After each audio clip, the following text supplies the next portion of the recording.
La boulimie, une maladie dont on parle peu mais qui gâche la vie de ceux qui en souffrent. Et la Haute Autorité de Santé lance des recommandations pour une meilleure prise en charge de ce trouble alimentaire aux conséquences graves pour la santé.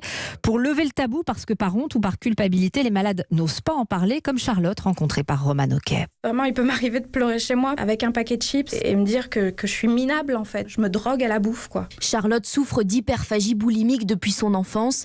Avec cette maladie, la satiété n'existe pas.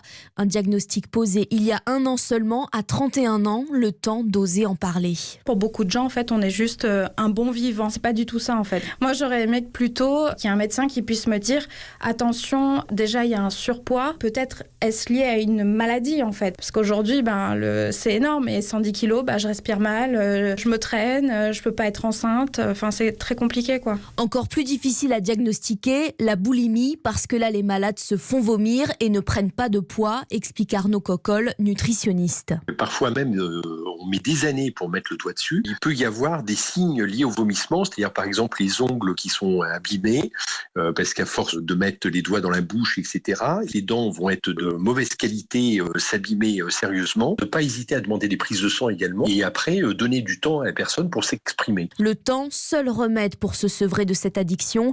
En plus d'une nutritionniste, Charlotte est aussi suivie par un psychiatre.